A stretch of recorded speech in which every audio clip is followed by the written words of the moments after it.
Bonsoir et merci d'être avec nous pour ce premier numéro de votre émission Une star, une vie. Une star, une vie est une émission qui vous parle de la vie réelle de vos stars préférées, leur quotidien, leur vie de couple et tout ce qui vous intéresse dans la vie quotidienne de vos stars préférées. Ils ont été nombreux à marquer leur temps en matière de musique rap ici en Guinée. Il y en a qui ne se font plus entendre et lui, il continue sa musique. Il s'agit bien de Fadouba Keïta. Nous sommes d'ailleurs dans son quartier. On y va chez lui poser des questions. Il va nous répondre. Suivez.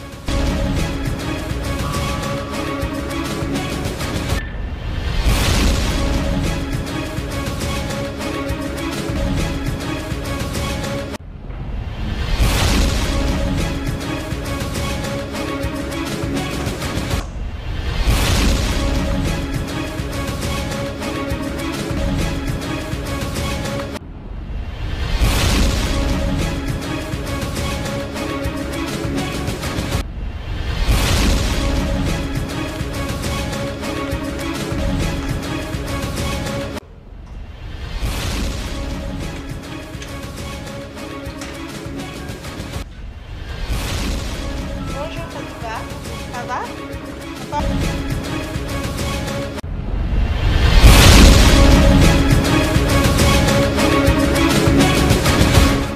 Bonsoir Fadouba et merci de nous recevoir chez vous. C'est naturel. D'accord. Vous êtes un ancien danseur de la danse urbaine. Oui, En 1995, vous avez intégré dans le rap musique alors que vous étiez encore sur les bancs d'école. Tout à fait. Parlez-nous un peu de votre carrière musicale. Bon, tu vois, j'ai toujours été très grand amateur de musique. D'accord. J'ai été bercé dans mon enfance par Michael Jackson. Je suis de la génération Michael Jackson, Alpha Blondie, que j'ai beaucoup écouté pendant que j'étais tout petit. Et la preuve en est que on m'appelait, j'avais des oncles qui me charriaient avec son prénom. Ouais, Michael Jackson. Non, Alpha Blondie. Alpha On m'appelait Blondie, Alpha Blondie. Je passais tout mon temps scotché à la C'était radio. votre idole. Je l'ai adoré depuis son tout premier album. Je passais tout mon temps scotché à la radio. Et j'étais très grand danseur de breakdance. Ok. À l'époque. Donc du coup, j'ai grandi avec. Vous avez déjà remporté des prix dans la danse? À l'époque, c'était encore des concours interscolaires. Ouais. C'était le School Dance Show. Après, il y a eu le School Competition Show. On dansait, je représentais mon école. J'étais à La Fontaine à l'époque. Donc je dansais pour La Fontaine. Tantôt, je dansais pour le lycée Yimbaya. J'allais en tant que mercenaire. Il m'est arrivé d'aller en tant que mercenaire pour le lycée Yimbaya. Et donc j'ai commencé par la danse. Et au fil du temps, le milieu a commencé. À l'époque, vous vivez encore, c'est vos Chez mes parents parents, ou... j'étais encore adolescent, j'étais encore tout petit. Ok. Et petit à petit, le rap a commencé à gagner du terrain. Avec déjà auparavant, il y avait Bill de Sam, ensuite il y a eu Shanana, il y a eu le Kill Point, Légitime Défense. Il y a beaucoup de... C'était votre source de motivation Bon, dans le ma rap? source de motivation, c'est que j'ai toujours été déjà amateur de musique. Ok. J'ai eu mes influences comme tout le monde, comme toutes les personnes de cette génération. On a eu à peu près les mêmes influences jusqu'en 1995, où le rap avait vraiment commencé à gagner du terrain. Et comme je m'étais déjà habitué à griffonner, j'ai intégré par la suite le groupe MAS. Et bien que le groupe dans lequel j'étais, CB4, est devenu après un groupe de rap. À l'époque, c'est vous qui écrivez vos textes? Oui, on écrivait déjà nous-mêmes. On écrivait, on griffonnait. J'étais en quelle classe? J'étais peut-être en 7e, 8e, 9e, 10e. Depuis Dans quelle tout petit, école? à La Fontaine. À La Fontaine. J'ai fait mon collège et mon lycée À Conakry ici? Oui, à Dixie. D'accord. Donc du coup, jusqu'en 96, jusqu'en fin 95, début 96, où j'ai intégré le groupe MAS, qui était déjà un groupe qui existait, avec Beast, Don Mike, Jazzby, Yo-Yo, Lala. Donc j'ai évolué avec ce groupe jusqu'en 97, où il y a eu la première compilation après la sortie de l'album de Kill Point. Kill Point a organisé une première compilation de rap. C'était la toute première dans l'histoire du rap guinéen. Le rap coulait. Bien qu'on n'était pas membre du rap coulé, mais comme on était un groupe assez influent, ils nous ont fait appel, on a participé à cette première compilation du rap guinéen. Et par la suite, j'ai évolué avec MAS, pas facile de sortir un album à l'époque, jusqu'en 2003 où on a sorti notre tout premier album, Conakry, c'est tactique. D'accord. L'année à laquelle vous avez été nominé Cassette d'or. Exactement. Et l'album m'a valu le prix, la deuxième édition de la Cassette d'or. La première édition, c'était général du groupe Kill Point. Et la deuxième édition, c'était moi, à travers l'album Conakry, c'est tactique du groupe MAS. D'accord. La musique, le rap, les études, ça n'a pas affecté? Non, j'avoue qu'à un moment, oui. Ça m'a pratiquement ça m'a poussé un moment à abandonner l'école. Pendant au moins une année, je suis resté oisif. Mais heureusement que j'ai eu des parents. Vous avez redoublé? Non, pas redoublé. Okay. J'ai pas redoublé vu que je suis pas allé à l'école carrément. Mais heureusement que j'ai eu des parents qui m'ont mis la pression. Et comme j'avais reçu une bonne base d'éducation, je ne pouvais que suivre ce qu'ils m'ont demandé de faire ce qu'ils voulaient que je fasse. Donc je suis reparti à l'école et heureusement c'est quand j'ai fini mes études, à la même année qu'on a sorti notre album, en 2003. En 2003. Okay. C'est la même année que j'ai terminé les études. D'accord.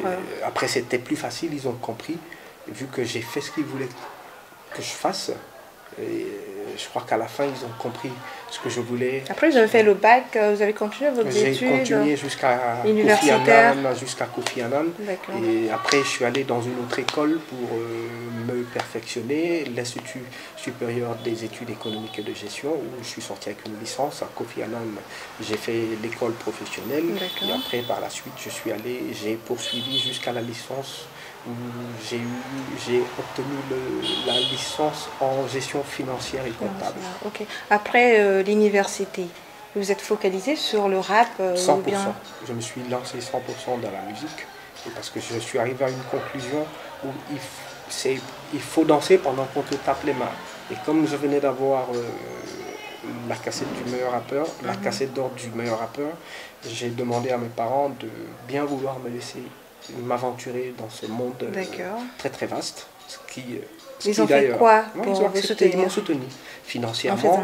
Financièrement, ils m'ont soutenu. C'est grâce à ma famille que j'ai produit mon tout premier album en solo. Sans producteur. Sans producteur. C'est vos parents qui ont financé votre premier album? Ce sont mes parents qui m'ont accompagné jusqu'à la production de mon album, jusqu'à la sortie de mon album. C'est mes parents qui m'ont aidé à le sortir. Je suis allé à Dakar où j'ai enregistré une partie de l'album. Je suis d'abord ici à Conakry, à Dakar, et j'ai profité de mes voyages entre-temps à Paris où j'ai enregistré, au Burkina j'ai enregistré. Donc du coup, c'est grâce à la famille que j'avais sorti mon premier album. Vous avez même fait un featuring avec Awadi du Sénégal. Awadi, tout à fait. Ça c'était lors de mon passage à Dakar pour l'enregistrement de mon album, parce que c'est dans son studio que je l'ai enregistré, dans le studio Sankara, et il a tout de suite, on s'est tout de suite, on s'est, connexion. On a tout de suite été connectés. On était dans le même monde, surtout dans le même esprit. On avait la même poigne. Donc du coup, il était sur son projet Président d'Afrique. Un album qui rendait hommage à tous les premiers présidents africains ou encore il allait au-delà, tous les noirs qui ont marqué l'histoire de la race noire, d'Afrique aux Antilles. Après votre projet avec Awadi, vous avez fait le tournée, vous êtes parti en Europe, vous êtes rentré en Guinée.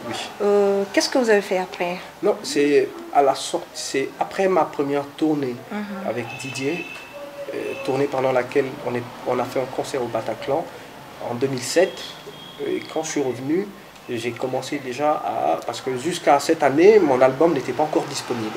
J'ai commencé à faire la promotion de mon album. Donc ça vous a pas aussi boosté que vous l'attendiez à l'époque? Si, ça m'a boosté parce qu'après, j'ai pas chômé.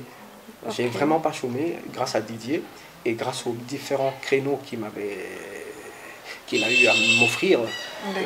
Donc mais non, j'ai vraiment pas chômé. Ça c'était en quelle année exact? C'était en 2007 que 2007. Vous avez fait une pause? J'ai fait une petite pause, mais c'était pas une pause en tant que telle, mais j'étais en train d'actualiser l'album. J'ai juste pris le temps d'actualiser parce que je l'ai enregistré en 2014-15. Ok, moi je voudrais qu'on parle surtout de votre vie de votre vie. C'est vrai, vous êtes rappeur, vous êtes passionné de la musique, du rap. Mais je voudrais savoir surtout, je pense aussi que les téléspectateurs voudraient savoir comment est-ce que Fadouba a fait pour en arriver là, aujourd'hui. Parce qu'à un certain moment, on n'entendait plus parler de Fadouba, et je ne sais pas, qu'est-ce qui s'est passé. Ce qui s'est passé, c'est que j'allais en venir en 2007, quand j'ai commencé la promo de mon album. À partir de 2008-2009, j'ai présenté l'album au Centre culturel en 2010. L'album était totalement fini parce qu'il fallait, je l'avais enregistré quelques temps auparavant, il y avait d'autres inspirations, il fallait actualiser certaines choses. Donc j'ai pris le temps d'actualiser parce que je suis quelqu'un qui prend le temps de mûrir les choses, je prends le temps de produire mes albums. La preuve en est que depuis 2011, je n'ai pas sorti d'album. Oui, effectivement. Donc jusqu'en 2010 où je l'ai présenté au Centre culturel. C'était qu'une simple présentation, l'album n'est sorti que l'année qui a suivi. C'était à l'occasion de la fête de la musique. Exactement, de la fête internationale de la musique, où Didier est venu même me prêter main forte ici à Conakry. Et donc après, en 2012-13, j'étais sur le marché, j'ai fait la promotion de mon album. En 2013, je me suis lancé dans la production de mon second album. D'accord.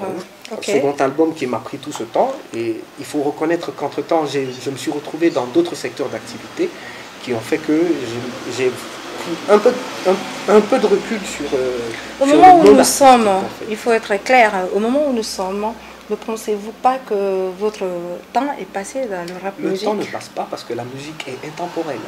En fait, la musique est intemporelle. Et je suis très heureux quand j'entends les gens me dire aujourd'hui, en 2019, que le rap que j'ai fait en 2010 est encore consommable. Ça leur parle, parce que le rap, c'est le message. Il faut pouvoir passer des messages qui peuvent traverser le temps. La musique, il faut pouvoir élaborer des musiques qui peuvent traverser le temps. Je pense que moi, c'est ça. Si tu me demandes la particularité de ma musique, je te dirais que c'est ça la particularité de ce que je fais. Je fais une musique intemporelle que tu peux écouter dans 10 ans, 20 ans, parce qu'en écrivant, je réfléchis ainsi. Vous avez fait une pause à un certain moment dans votre carrière musicale. Tout à fait. Est-ce par le fait que vous êtes marié? Bon, c'était pas le mariage en tant que tel, mais c'était d'autres secteurs d'activité qui me sont venus comme ça naturellement. Donc je me suis retrouvé dans d'autres secteurs d'activité dans lesquels je suis jusqu'à aujourd'hui. Je travaille avec, je fais pas que la musique. Depuis combien de temps vous êtes marié? Là, bientôt j'aurai 13 ans. 13 ans. Vous avez combien d'enfants? 2 enfants. 2 enfants. Ma fille a 12 ans, ma fille a 12 ans et demi, mon fils vient d'avoir 11 ans. Et dans quelles circonstances avez-vous rencontré votre femme? Dans le milieu culturel en fait, parce que mon épouse aussi, elle est manager.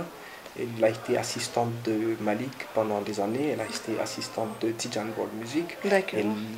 Elle était dans le comité Miss Guinée. Elle a été la chaperonne lors de la première édition de Miss Guinée. Elle m'a beaucoup aidé.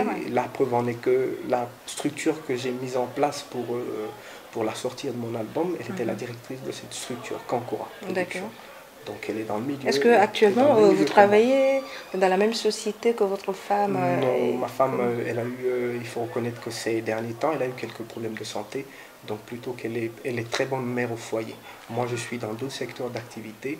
En tant que communicant? En tant que communicant, je suis responsable de communication pour une entreprise française, Sifoé, qui est même en ce moment en train d'exécuter. Comment vous avez intégré cette société? Par l'aide de votre femme ou... Non, c'est par l'aide de mes voyages, de mes amis, des grands amis que j'ai eus à travers mes différents déplacements, parce je suis allé à l'école, j'ai appris autre chose que la musique. Donc, moi, je veux savoir une chose, c'est pas facile de vous rencontrer dans les lieux publics. Oui, c'est vrai, dans la rue. Ça, je l'ai cultivé en fait, je l'ai cultivé. Vous savez, l'artiste, si c'est pas ça, ça ne sert à rien. Le plus important, c'est l'efficacité sur le terrain. Je prends du temps pour faire mes albums et j'aime bien quand ça sort que ça soit efficace. Donc, c'est pas ma personne, mais c'est la musique que je fais que j'aime mettre en avant. Naturellement timide, réservé. Bon, timide, très très timide en fait. D'accord. Et pourquoi vous postez jamais les photos de votre famille? Vous les protégez de quoi? Oui, je les mets à l'abri de ce milieu qui est parfois cruel quand même, il faut le reconnaître. Donc voilà, j'essaie de les préserver, de les mettre à l'abri carrément. Ok, merci. De les protéger. On est pris par le temps. Je pense que voilà, c'est la fin. Le plaisir a été pour moi, mais j'aimerais bien parler d'un événement qui me tient à cœur, qu'on est en train de faire en ce moment. C'est au sujet de mon nouveau projet avec Sagnolik. On s'est mis ensemble pour créer le groupe Ultimatum et on a déjà sorti 2 singles, Conakry et La Guinéenne. Et le 20 juillet prochain, 2019, on présentera... Vous êtes toujours rap conscient? Oui, rap conscient. Donc, parlant de tout ça, il est important de signaler qu'on a un événement en vue à travers mon nouveau projet. Pour ceux qui m'ont connu... Ultimatum. Avec Phénopac?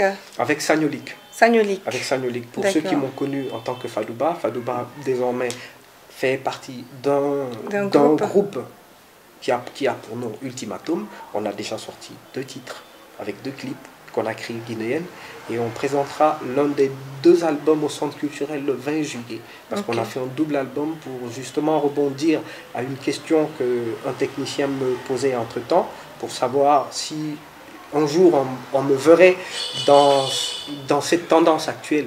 Donc j'aimerais répondre à cette question parce qu'on a fait un double album, un album typiquement rap tel qu'on le connaît, avec un peu de trap pour répondre à sa question pour toutes les générations. Et on a essayé de faire une musique assez tendance, assez dansante, pour suivre un peu la tendance africaine aujourd'hui. D'accord. Une musique teintée de musique toujours engagée dans le rap. Très très engagé, très rap, mais super dansant du premier au dernier morceau. Les 2 titres qu'on a sortis, Conakry et Guinéenne, sont des extraits de ce volume. Ok, il n'y a pas de souci. C'était un peu ça. Comme ça, on aura l'occasion de regarder vos futurs projets sur les petits écrans, pourquoi pas. Et puis sur votre compte YouTube, ça sera avec plaisir. D'accord. C'est pratiquement la fin de cet entretien avec Fadouba, il n'est plus à présenter. Chers téléspectateurs, vous pouvez nous joindre, nous regarder sur notre site YouTube, Mamayachou TV et sur toutes les plateformes de la toile. Merci et à la prochaine pour un nouveau numéro. Au revoir.